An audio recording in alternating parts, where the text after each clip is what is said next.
Bayangkan dua orang dengan penghasilan yang sama, misalnya 60 juta rupiah per tahun. Satu dekade atau 2 dekade kemudian, salah satunya sudah mencapai kebebasan finansial, sedangkan yang lainnya masih terjebak dalam kesulitan ekonomi. Lalu, apa rahasianya? Saya akan membagikan perbedaan-perbedaan mendasar dalam kebiasaan, pola pikir, dan pengambilan keputusan yang pada akhirnya menentukan apakah seseorang bisa mencapai kekayaan atau malah menghadapi kebangkrutan. Pertama-tama, kita perlu memahami bahwa jumlah penghasilan hanyalah satu bagian kecil dari persamaan menuju kemakmuran. Di masyarakat kita, seringkali yang jadi sorotan adalah berapa banyak penghasilan yang diperoleh.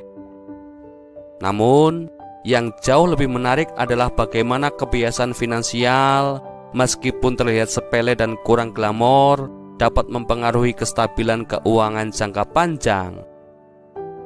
Sebuah studi mengenai pola pembayaran di tahun 2024 mengungkapkan bahwa sepertiga dari mereka yang berpenghasilan lebih dari 300 juta rupiah per tahun justru hidup dari gaji ke gaji. Bahkan 48% dari mereka yang berpenghasilan lebih dari 150 juta rupiah per tahun mengalami situasi yang serupa. Bukankah ini mengejutkan? Mengingat rata-rata pendapatan di Indonesia sekitar 78,6 juta rupiah per tahun, seharusnya orang dengan pendapatan 300 juta rupiah per tahun atau sekitar 25 juta rupiah per bulan sudah dianggap berada dalam zona aman finansial. Namun, faktanya menunjukkan bahwa hampir 36% dari mereka yang mendapatkan 2,5 hingga 3 kali rata-rata gaji nasional justru berada dalam kondisi keuangan yang sulit.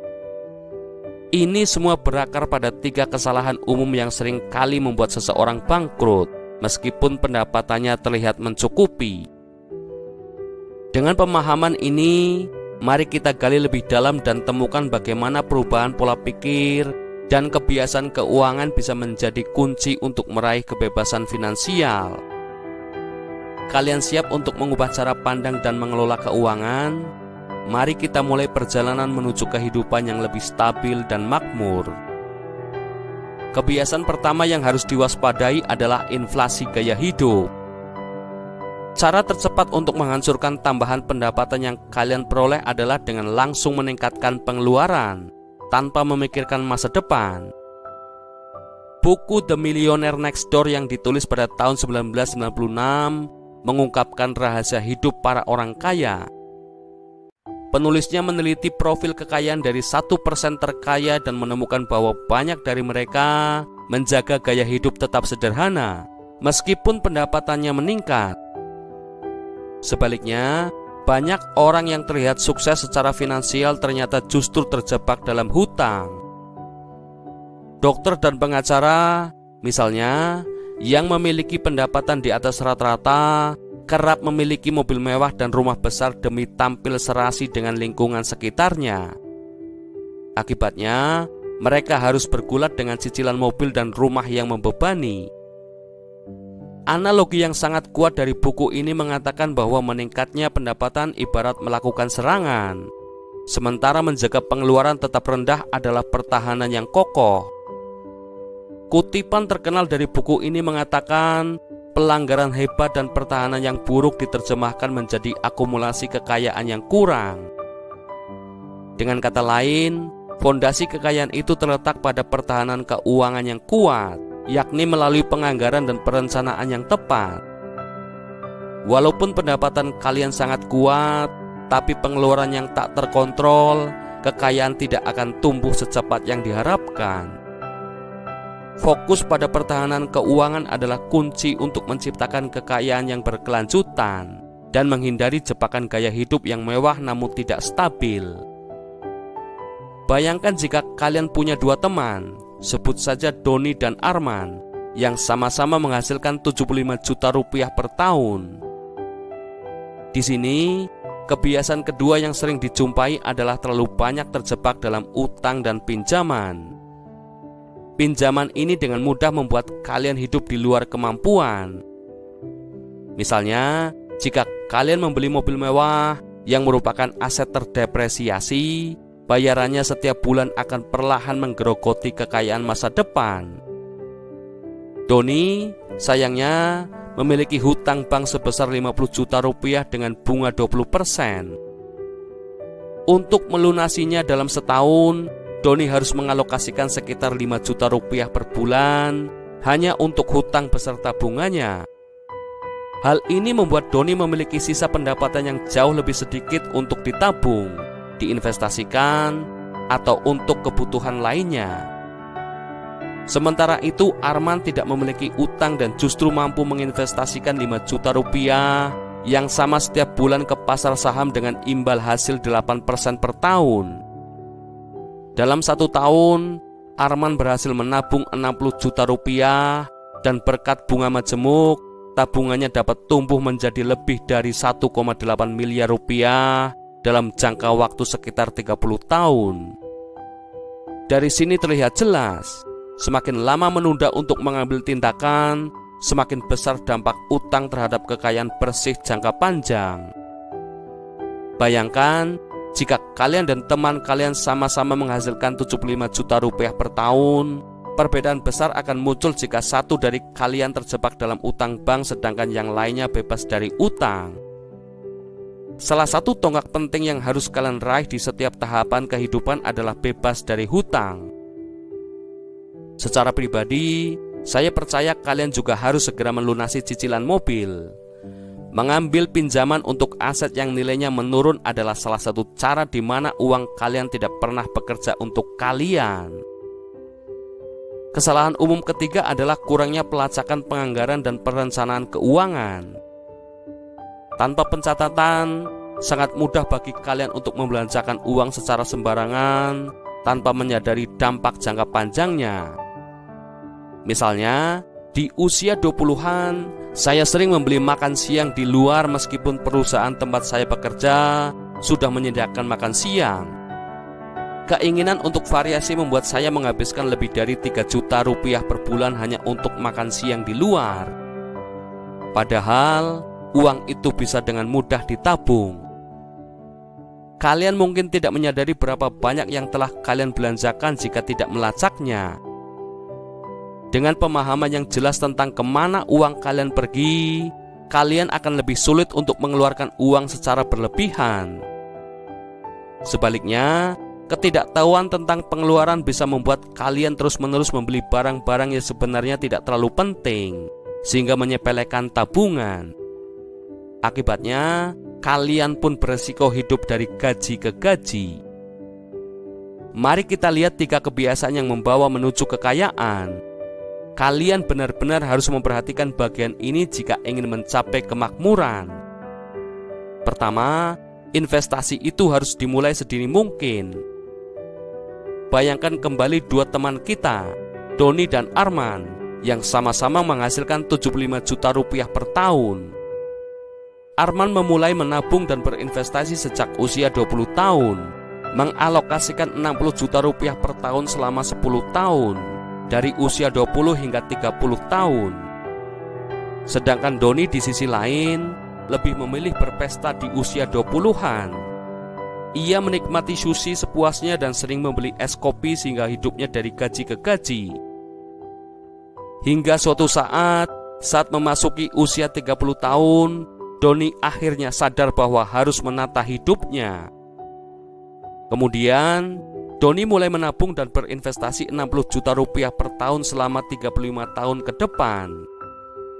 Siapa yang akan memiliki lebih banyak uang pada usia 65 tahun?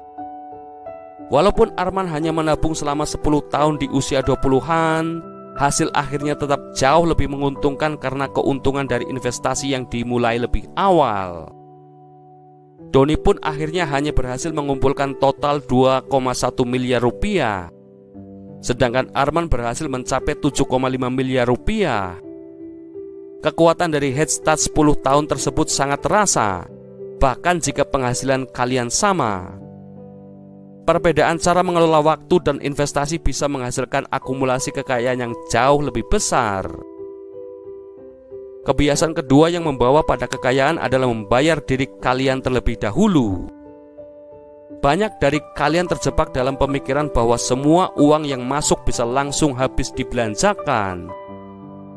Padahal ketika semua itu habis, tidak ada sisa untuk masa depan.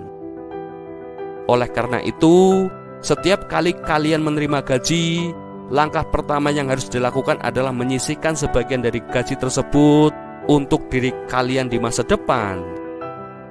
Meskipun terlihat seperti kebiasaan kecil, dalam dunia keuangan pribadi, kebiasaan kecil inilah yang akan menghasilkan dampak luar biasa seiring waktu. Selanjutnya, kebiasaan ketiga para pengumpul kekayaan adalah mereka fokus pada aset, bukan liabilitas.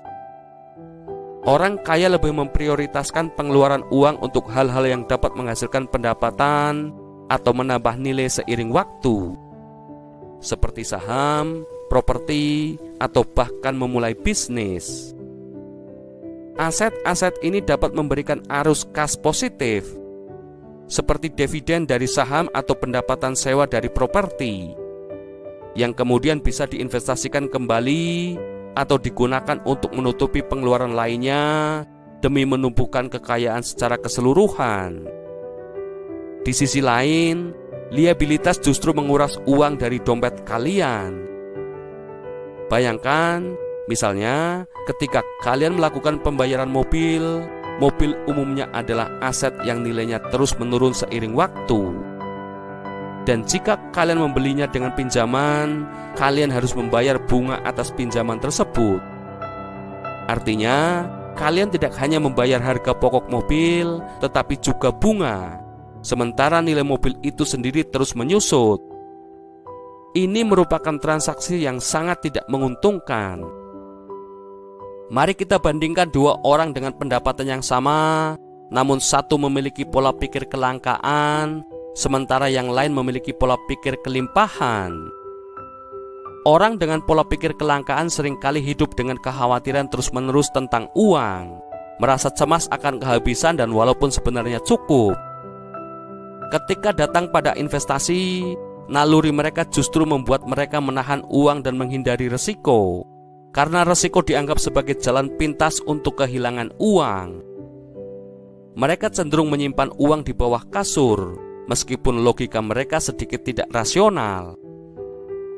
Mereka menginvestasikan uang bukan karena takut nilainya turun, tetapi karena melihat uang sebagai alat untuk menumbuhkan kekayaan dan membangun masa depan yang lebih baik.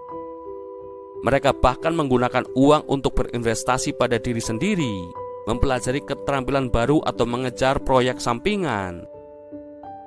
Jika kalian sanggup mengorbankan kepuasan jangka pendek hari ini, hal tersebut akan menghasilkan kekayaan yang jauh bertambah di masa depan.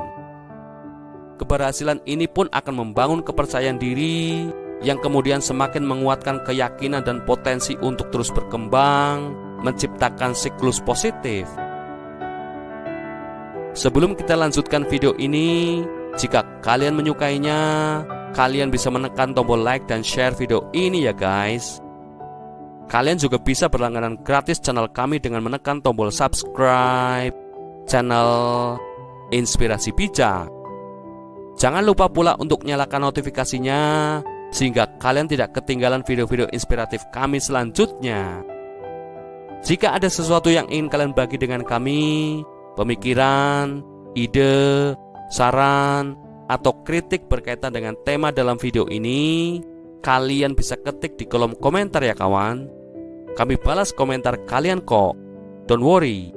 Oke Bijakers, let's continue our discussion. Mari kita mulai dengan langkah-langkah praktis yang bisa kalian terapkan untuk meraih kebebasan finansial. Pertama, buatlah rencana dengan menyusun anggaran. Ibarat seorang arsitek yang merancang jembatan, kalian tidak bisa membangun jembatan gantung yang megah tanpa memiliki cetak biru terlebih dahulu. Dengan adanya rencana atau anggaran tertulis, kalian bisa mulai mengalokasikan uang ke area-area yang paling membutuhkan. Memiliki rencana adalah fondasi awal untuk mengatur keuangan dengan baik. Langkah kedua, usahakan untuk tidak memiliki hutang konsumtif. Jika kalian memiliki hutang, pertimbangkan untuk segera melunasinya terlebih dahulu. Tanpa beban utang, kalian akan memiliki lebih banyak dana yang bisa dialokasikan untuk menabung dan berinvestasi demi masa depan yang lebih cerah. Langkah ketiga, yang juga merupakan kebiasaan orang kaya adalah rajin menabung dan berinvestasi. Mereka tidak hanya mengandalkan keberuntungan, mereka menyusun rencana khusus untuk menabung dan menginvestasikan uang dengan konsisten. Dengan cara ini, uang yang kalian miliki akan mulai bekerja untuk kalian, bukan sebaliknya. Langkah keempat adalah hidup dengan pengeluaran yang jauh lebih rendah dari pendapatan kalian. Salah satu cara terbesar untuk menghindari jebakan inflasi gaya hidup adalah dengan tidak menghabiskan seluruh penghasilan. Orang-orang kaya tahu bahwa mereka harus hidup sederhana agar bisa mengalokasikan lebih banyak uang untuk investasi dan tabungan. Sebenarnya, keberhasilan keuangan bukan hanya soal berapa banyak uang yang kalian hasilkan, melainkan apa yang kalian lakukan dengan uang tersebut. Pola pikir yang tepat tentang uang adalah kunci kesuksesan. Saya percaya menguasai keuangan pribadi lebih tentang menguasai diri sendiri daripada sekedar perhitungan matematis. Semakin kalian memahami kebiasaan, psikologi, dan perilaku kalian terhadap uang, semakin besar pula kendali yang kalian miliki atas masa depan finansial. Mari kita ambil kendali dan wujudkan kebebasan finansial yang selama ini kita impikan. Sekarang, kalian bisa menjalani kehidupan dengan perasaan yang lebih baik dan lebih bahagia daripada sebelumnya. Terima kasih telah menonton. Saya harap kalian mendapatkan manfaat dari video ini. Jika menurut kalian ini berguna, silakan bagikan dengan siapa saja yang mungkin butuh pemahaman tentang hal-hal ini. Saya sungguh menghargai waktu kalian, dan saya harap kalian memiliki hari-hari yang luar biasa. Sampai ketemu di video-video kami selanjutnya, guys. Tetap semangat, tetap rendah hati, tetap bijak, kawan, dan naikkan level hidup kalian. See you soon, bijakers.